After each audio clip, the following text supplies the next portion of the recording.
We reached Muzdalifah. Of course, the sun had set. Now, to mobilize 3 million plus from one small area to another would probably take a lot of time. And if there is a traffic jam, which usually there is because of wrong practices of some pilgrims, but if things go smooth, then probably half an hour, 40 minutes, and you're in Muzdalifah. This is why a lot of the pilgrims decide to walk from Arafat to Muzdalifah. And it's not a big distance. You can do that. I did that. Walking in Hajj is an easy thing. You can do that from Mecca to Mina to Arafah to Muzdalifah. It is not too easy, but if you're fit and healthy and you don't have luggage, you can do that without a problem, providing you know your way and that you won't be lost amongst the crowds. Once place, there are no apartments or tents. Usually they make erected tents there just for half a night, and then it's all empty throughout the whole year. Nothing.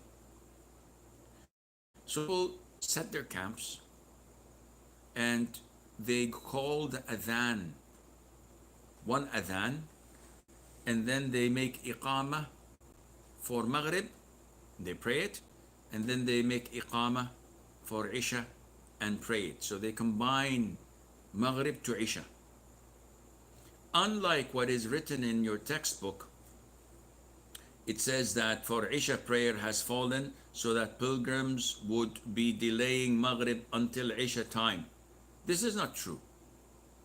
Okay, some schools of thought say that you cannot pray Maghrib until Isha time is due. So if I happen to reach Muzdalifah in 15 minutes, there's almost an hour left for Isha time. It doesn't matter. The sunnah is to pray Maghrib and Isha together as soon as you reach Muzdalifah. So if you reach Muzdalifah before time of Isha, pray Maghrib, which would be on time, and Isha, which would be combined to Maghrib before the time of Isha. No problem. If you reach at 9 or 10 o'clock p.m., then pray Maghrib, which is combined to Isha at the Isha time. And then pray 2 rak'ahs of Isha, which is done on time. Sometimes it is so jammed and crowded that the cars don't move from Arafat and people are stuck. And we know that the last time for Isha is the Islamic midnight.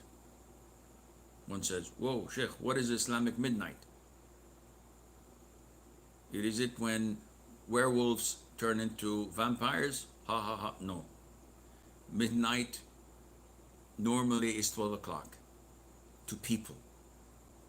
In Islam, midnight is the middle point between sunset and the break of dawn.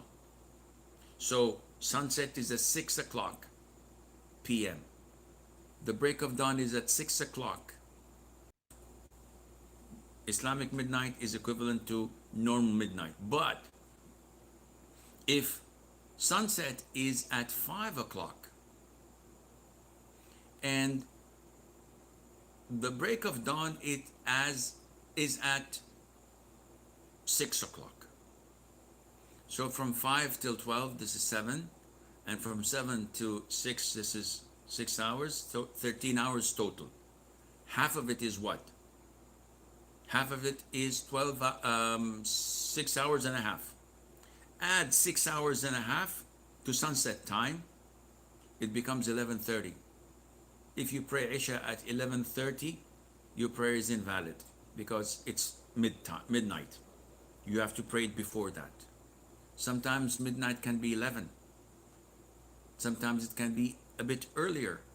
It depends on the actual middle point between sunset and the break of dawn. So we reached Muzdalifah, we prayed Maghrib and Isha. Then what? Then hit the sack, sleep. If you were caught in the middle of the way between Arafat and Muzdalifah due to traffic jam and it's almost midnight, dismount from your vehicle, pray Maghrib and Isha on the road. You don't have to reach Muzdalifah, because praying it on time is more important than waiting until you reach Muzdalifah. If you're afraid that the car is moving and that you will miss your bus and then you will be really in big trouble, then you can try to pray it in the bus. But this is hypothetical, because if the traffic jam is there, you can have time to pray it on the ground, inshallah. We've reached Muzdalifah. What to do? Take a good night rest. Shouldn't I spend my time remembering Allah, praising Him, making dua? No. Tomorrow, the day of Eid, you have ahead of you a lot to do. So you need to gain your strength, rest. If you pray night prayer and witr as usual and make that short, it's okay. It was not reported to us that the Prophet did that, alayhi salam. But it doesn't mean that he didn't do it as usual. But for the benefit of the doubt, take a good rest.